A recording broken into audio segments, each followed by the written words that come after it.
o espírito, que é esse processo psicossocial coletivo, né, formado e inscrito em objetos técnicos, né? Então, portanto, não é um espírito no sentido daquele que foi descartado lá no Técnica e Tempo, volume 1, né? Como aquilo que cai sobre nós, é imaterial, dual, né? É um espírito no sentido de um certo processo psicossocial transdutivo que se dá nos objetos técnicos e que é, ao mesmo tempo, coletivo e individual.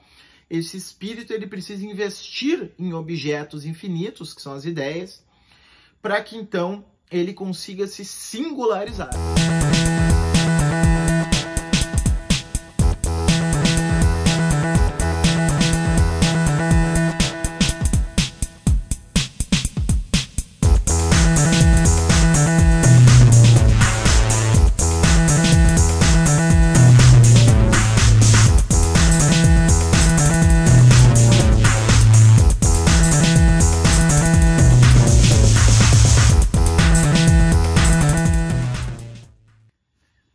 Olá pessoal, chegamos então à nossa última aula do curso de Introdução ao Pensamento de Bernard Stiegler, onde a gente vai conversar um pouquinho sobre o aspecto da filosofia social dele, que a rigor é, digamos assim, o eixo central do trabalho dele, posterior à Técnica e o Tempo, né? Então vamos tentar assim apresentar alguns elementos esparsos. E eu digo que são esparsos porque são muitos volumes, né? Ele deve ter escrito, assim, certamente mais de 10 livros posteriores, então, à Técnica e o Tempo, né? Inclusive, ele costumava muito escrever em tríades, né? Então, tem Mécréance et Discrédit, tem Constituer l'Europe, entre outros, né, que são séries, assim, A Miséria Simbólica, são séries de 3 livros, cada uma, né, A Sociedade Automatizada, né, então são vários trabalhos em que o Stiegler vai elaborando e reelaborando algumas das suas ideias que ele partiu em Técnica e Tempo. Então, assim, é um pouco difícil escolher a chave a partir da qual eu vou trabalhar. Eu vou tentar resumir, assim, alguns aspectos e a partir disso, então, a gente tem, assim, um panorama geral. Então, assim, a questão que vai percorrer, então, a obra de Stiegler posterior é muito a questão da individuação psicossomática, né?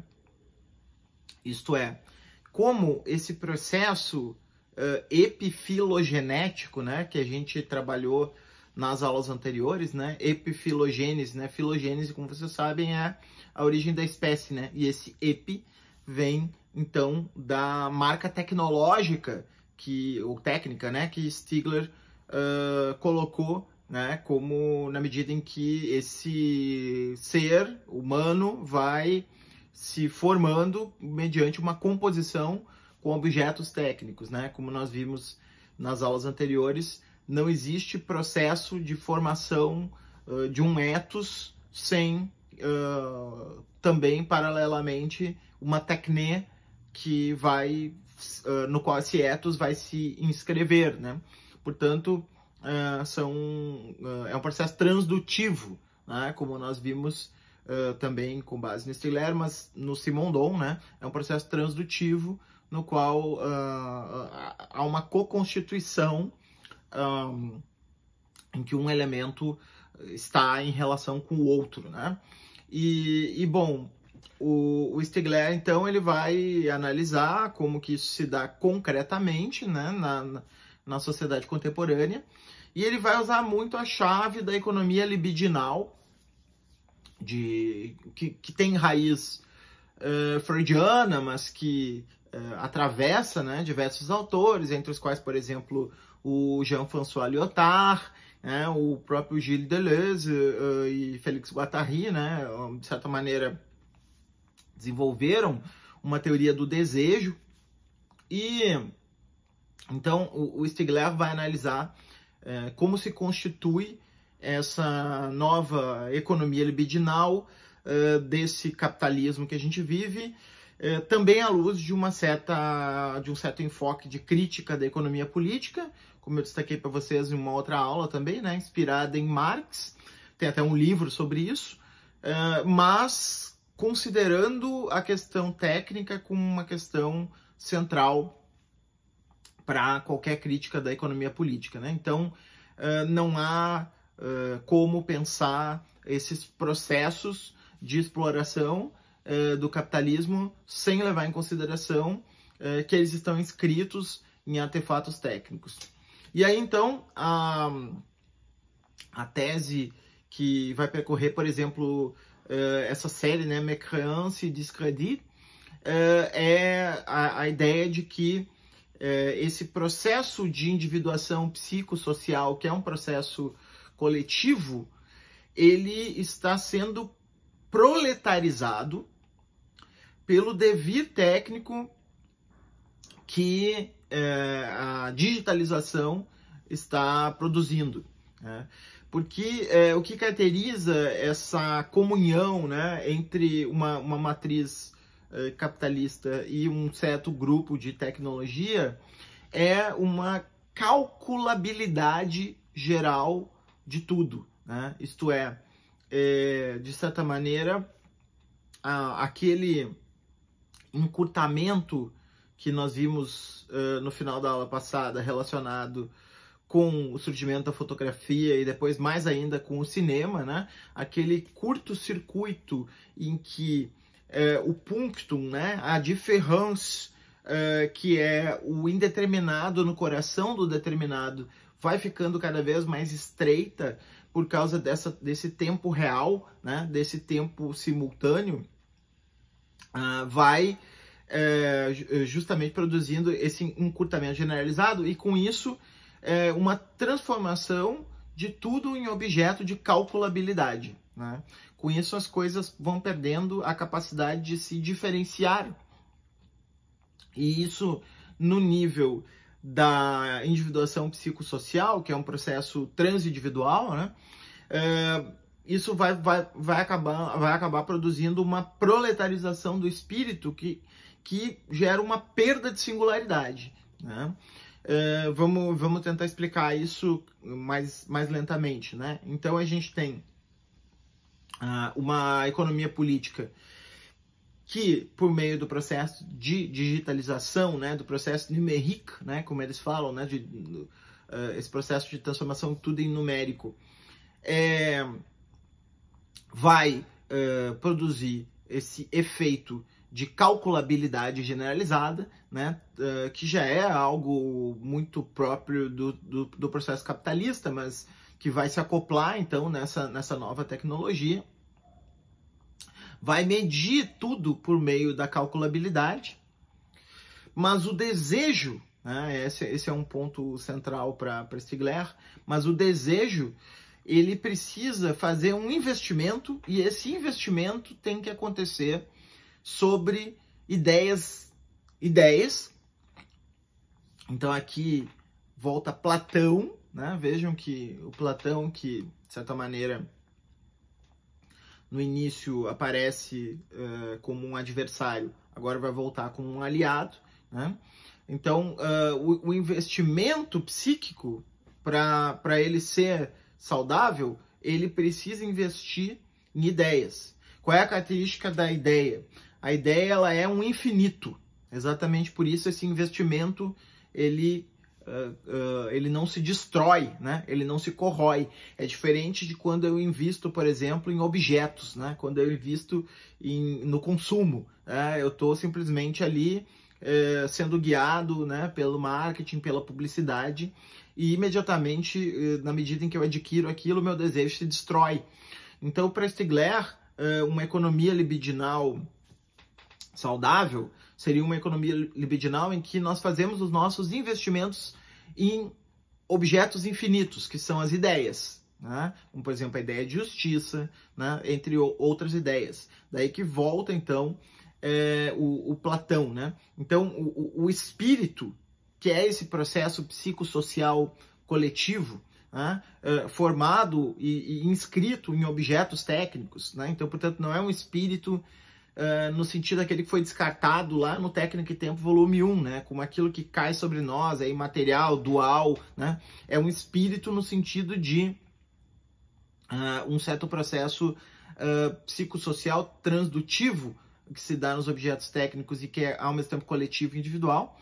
Esse espírito ele precisa investir em objetos infinitos, que são as ideias, para que, então, ele consiga se singularizar, né? Que é justamente produzir aquela indeterminação no coração da determinação, né? Aquela différence, aquele retardamento necessário para que esse espírito não se destrua, né? E o que estaria acontecendo, então, no capitalismo contemporâneo seria uma proletarização desse espírito, quer dizer, um empobrecimento desse espírito, na medida em que ele transformaria toda a realidade em calculável, portanto, perderia o incalculável, o infinito das ideias, né? E imediatamente, portanto, todo o desejo se autodestruiria, resultando num circuito nihilista que Stigler vai caracterizar como uma espécie de desafetação generalizada, né? Isto é, uma tragédia social que consiste na perda da potencialidade de desejar, porque o desejo ele é encurtado em demasia por esse circuito consumista, né? Então, aquilo que ele falava lá no volume 3, que a fotografia e depois o cinema, a partir de uma industrialização geral da memória, né, estariam cada vez mais encurtando o delay necessário para o pensamento, né, esse gap, esse atraso constitutivo de qualquer pensamento. Vamos pensar que a fotografia já é uma reprodução exata do que houve, mas ela tem um punctum. O cinema, ele, na medida que ele tem movimento, ele inclusive invade o nosso tempo, né? Quer dizer, quando a gente experiencia o cinema, não só a gente experiencia algo que já passou, como inclusive o cinema ele é uma experiência do tempo em particular, né? Ele é uma espécie de uma sobreposição do tempo por uma experiência similar. Então, com isso ele produz esse encurtamento da distância, né? Na medida em que, quando a gente experiencia o cinema, a gente está também fazendo ali tempo de vida, né? Que aquilo está se deslocando. Então, esse encurtamento da possibilidade de um atraso, de uma diferença que vai produzir o pensamento, é sobrecarregado, né, nessa sociedade digital e automatizada, e, consequentemente, vai produzindo uma espécie de falência geral do circuito social do desejo, né, resultando, então, no fascismo, né, resultando, então, nesses assassinatos em massa, né. É interessante que no Mécréance et Discrédit, o Stigler vai falar justamente desses casos que agora estão cada vez maiores, né, de fascistização e de desafetação que leva, então, a esses massacres, né, gerando o que ele vai chamar em outro livro, então, da miséria simbólica, né. O que é a miséria simbólica? É esse espaço do espírito, esse espaço transindividual do espírito é de tal maneira empobrecido e substituído por esses circuitos do consumo, né, que os indivíduos são espiritualmente miseráveis, né? Essa esfera, então, o Stigler vai chamar, então, de uma esfera noética, né? Baseada na ideia de noesis, né? Recuperando o conceito de alma aristotélico, mas tudo isso materializado em órgãos que inclusive podem ser órgãos externos ao corpo, né? Daí, então, o que ele chama de exossomatização, né?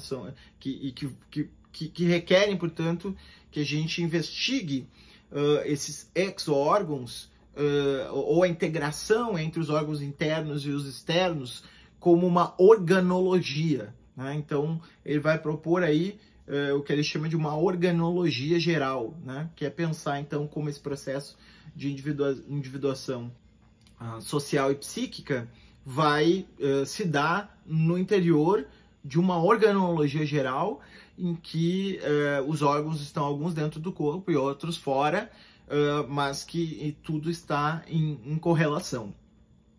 Então, a gente pode observar que nessa tese da calculabilidade, né, nós temos aí uma ressonância muito clara, por exemplo, heideggeriana, né? A ideia da Gestalt heideggeriana, ou a tecnologia moderna, como simplesmente é dito, que vai tomando conta de tudo e vai transformando o ser em técnica, né? De certa maneira, vai servir de orientação para Stigler pensar esse declínio noético da humanidade, né? E tudo isso se dá, então, numa organologia geral e também em uma farmacologia, né? Vocês podem ver que são muitos conceitos e isso é um problema um pouco na leitura do Stigler, de fato, porque é isso, é uma proliferação contínua de conceitos, né?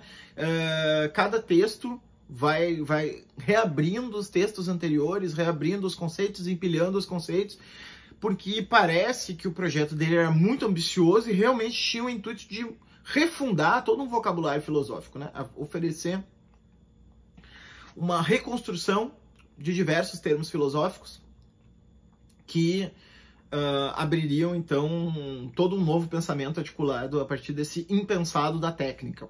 Então, um outro livro importante, né, esse livro da farmacologia, né, o Stigler, então, vai colocar essa questão da economia libidinal, que é esse âmbito noético, né, do espírito, como uma questão essencialmente farmacológica, né, e farmacologia vem, obviamente, do Crátilo do Fedro de Platão, né, mas da questão do fármaco, né, e, obviamente, Farmácia de Platão, de Jacques Derrida, né, onde Derrida vai sustentar que fármacon é exatamente um termo que permite superar as oposições hierárquicas que constituem o dualismo do platonismo, né? Então, sol e escuridão, pai e filho, razão e mito, né? Todos esses dualismos hierárquicos que constituem o platonismo, eles seriam transtornados por essa ideia de fármacon, porque o fármacon ele atravessaria as polarizações e ele se daria num nível de grau, né? E não mais num nível de absolutos, né? Então, por exemplo, se a gente pensar no significado óbvio de fármacon, que é droga, né? A gente pode pensar que a ideia de droga, embora tenha sido criminalizada, né, e faça parte então dessa leitura fascistizante da sociedade, né, em que o corpo drogado necessariamente ele é negativo, a rigor isso só funciona numa primeira camada, porque nunca se usou também tantos psicofármacos quanto se usa hoje em dia, né? Bom, as farmácias também são chamadas de drogarias, então o que é veneno também pode ser remédio, né? E tudo depende da dose, né? Se eu tomo uma aspirina, eu posso curar minha dor de cabeça. Agora, se eu tomo uma centena, né? Isso pode ter um efeito gravíssimo sobre mim. Então, é uma questão da dose, o fármaco, né? Portanto, a economia do espírito, né? Essa economia libidinal, a economia noética, ela vai se dar no interior também de uma farmacologia, né? Ela é uma organologia que tem a sua farmacologia. E para Stigler, a sociedade do consumo seria uma sociedade da intoxicação, né? Uma sociedade em que haveria uma intoxicação generalizada dos seus sujeitos, dada justamente pelo curto-circuito do investimento que o desejo precisa fazer em objetos infinitos para objetos calculáveis. Quer dizer, o desejo ele se autodestrói e vai se transformar então no deserto nihilista porque ele não consegue encontrar as ideias, que são esses infinitos, que vão possibilitar um investimento libidinal, né? E a partir disso, então, uma terapêutica do espírito. Interessante que o Stigler, no início ali da década passada, né, ele falava muito assim positivamente dos processos que vinham surgindo no âmbito da internet, né? Então, por exemplo, a Wikipedia era para ele um sinal de que, ao lado desse processo de intoxicação pelo consumo, também iam se produzindo práticas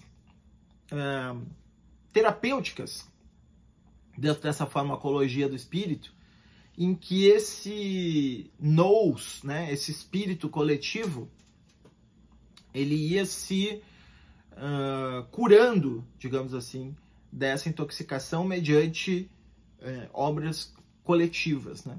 E ele vai chamar, então, esse circuito em que se escapa da relação de consumo de economia contributiva, né? A economia contributiva seria essa economia não mais baseada no puro e simples consumo, mas uma economia que é colaborativa e que vai se produzindo de uma forma geral a partir desses novos artefatos tecnológicos que são exo-órgãos, né, da memória coletiva e portanto, possibilitam uma outra individualização psicossomática que não essa individuação tóxica oriunda da sociedade do consumo.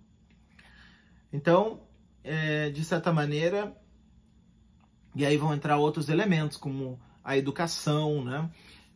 De certa maneira, a obra de Stigler vai se passar, então, trabalhando esse framework da individuação psicossomática. Como eu falei para vocês, o Simondon é o autor que vai aparecer mais, né? Depois da Técnica e o Tempo, no lugar do Heidegger, né?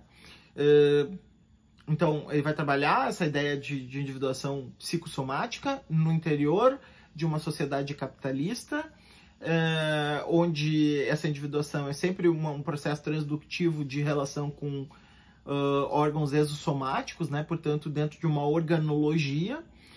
E essa individuação é também um processo farmacológico, sendo que a sociedade do consumo é uma sociedade que produz uma individuação tóxica, que leva à corrosão do desejo, porque ele se torna incapaz de investir, porque investir é essencialmente lidar com um excesso, né, gente?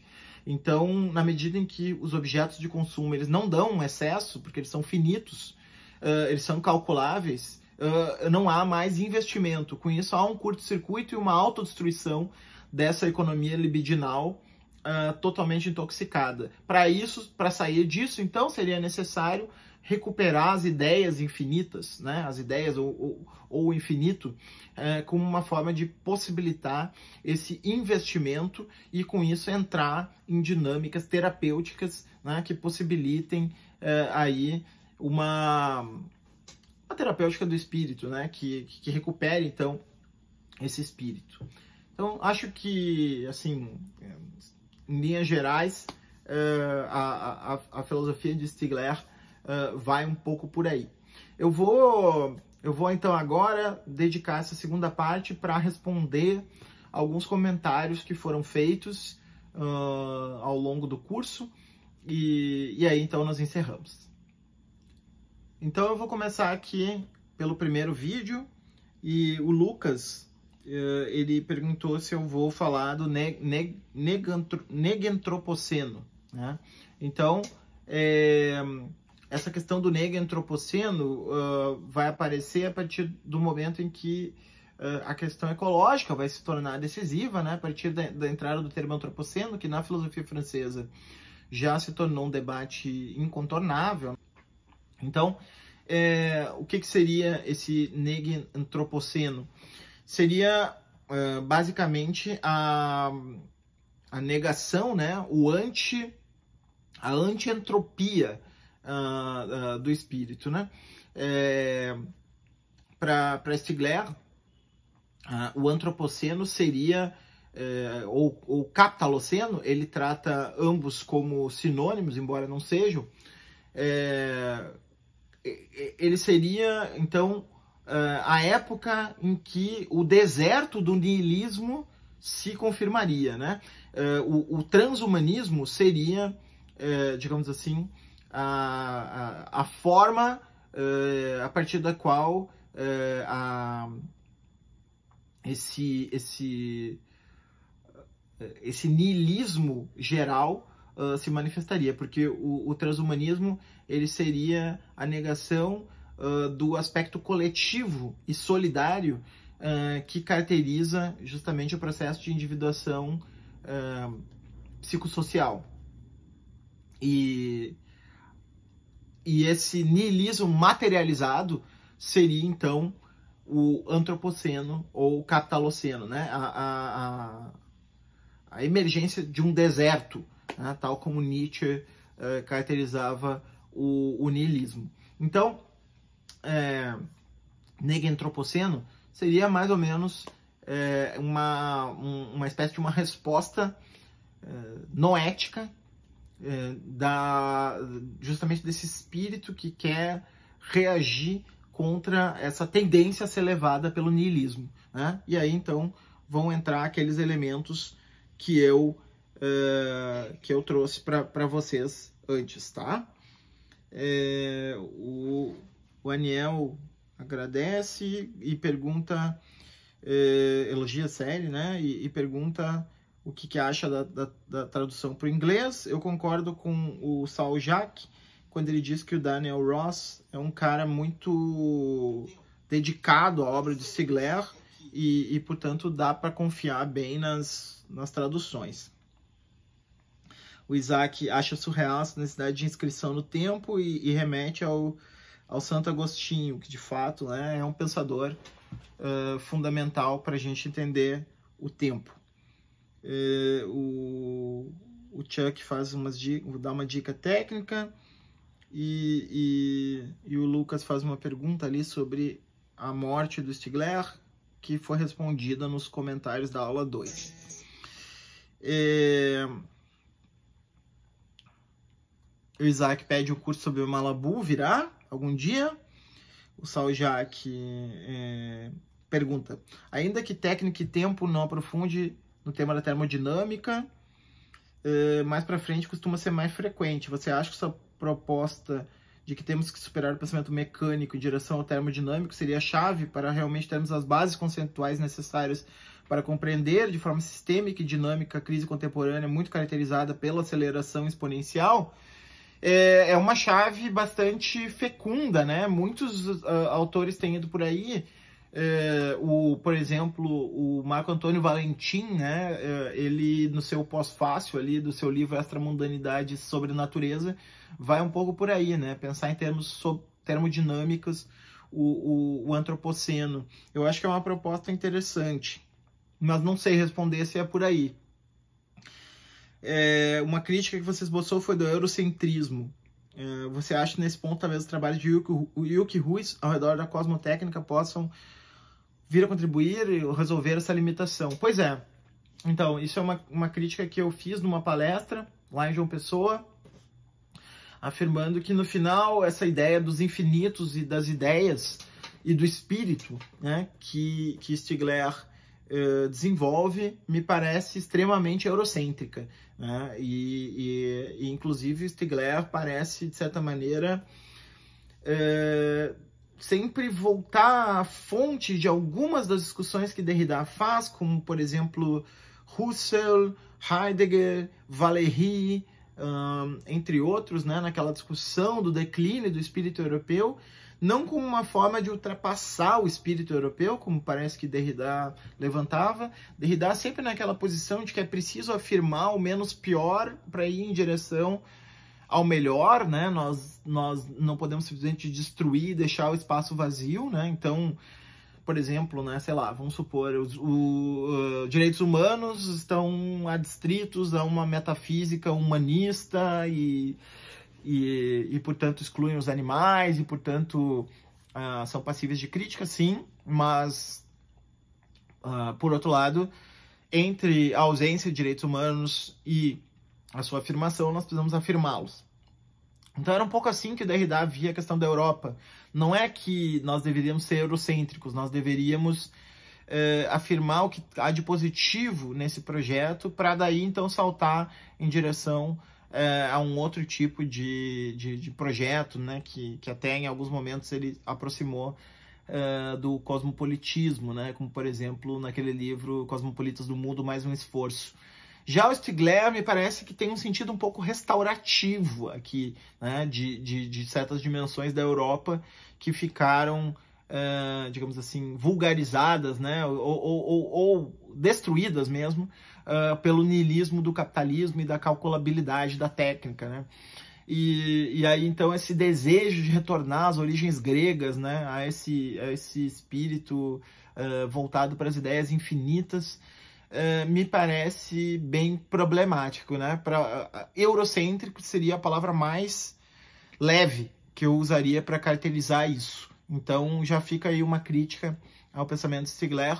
Eu escrevi um paper sobre isso, ainda pretendo dar uma arrumadinha nele antes de mandar para publicação.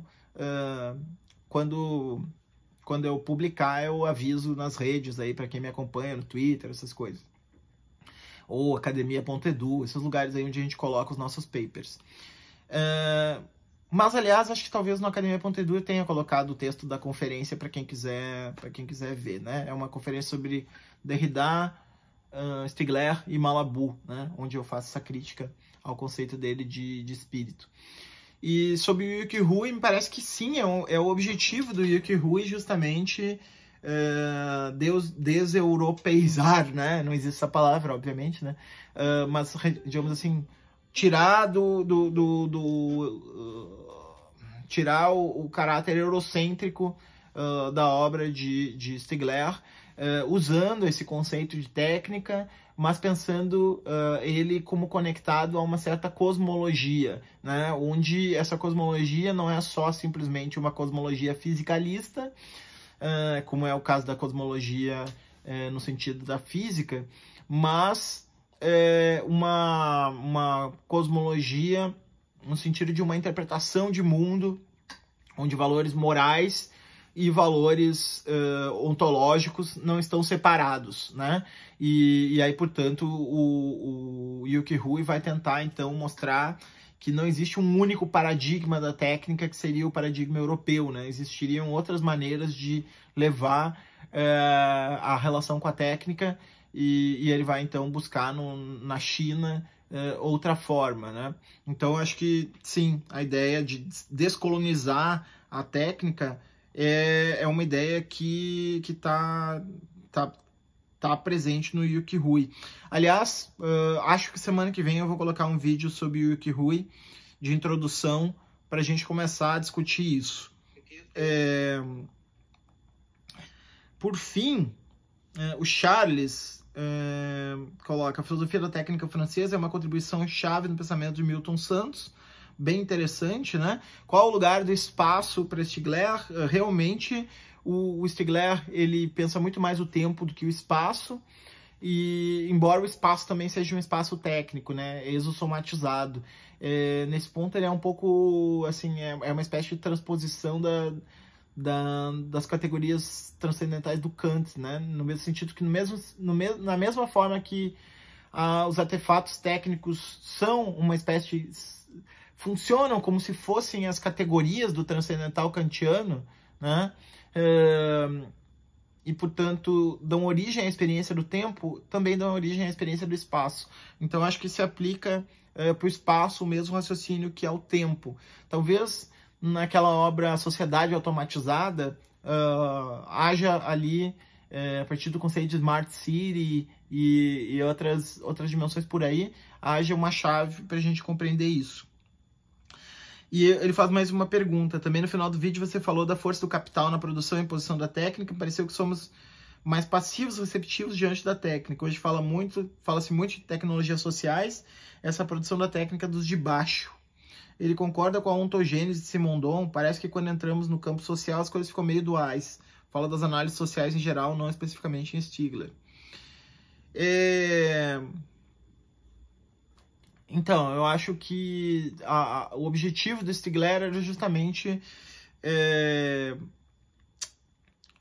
superar, né, esse dualismo que caracteriza a nossa compreensão. E aí não se trata de um determinismo, né, mas de um processo de individuação. Daí a importância dessa ideia de ontogênese do Simondon como forma de certa maneira, superar essa dimensão. Mas eu teria que... Acho que a tua pergunta pressupõe várias coisas que digamos assim, estão claras para ti, talvez para mim.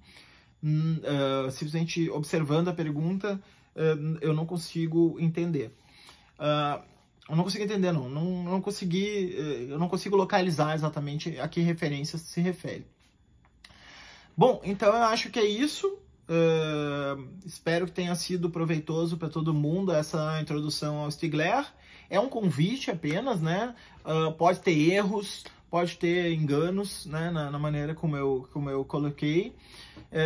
Estou aí aberto a críticas, desde que sejam evidentemente respeitosas, né? Porque eu acho que enfim, tá todo mundo tentando trabalhar e contribuir. É ruim quando as pessoas menosprezam o trabalho alheio, né? E eu sempre tento fazer isso com seriedade.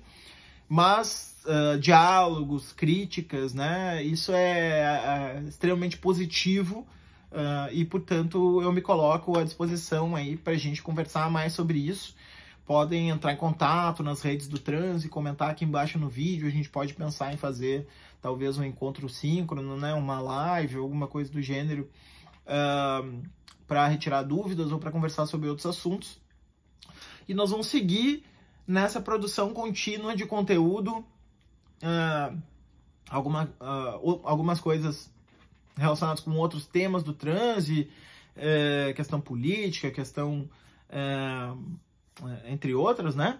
Mas sempre nós vamos manter, então, esse quadro de uma certa densidade teórica um pouco maior, né? Um quadro em que a gente faz uma abordagem filosófica um pouco mais aprofundada. É isso, espero que tenham gostado e até a próxima.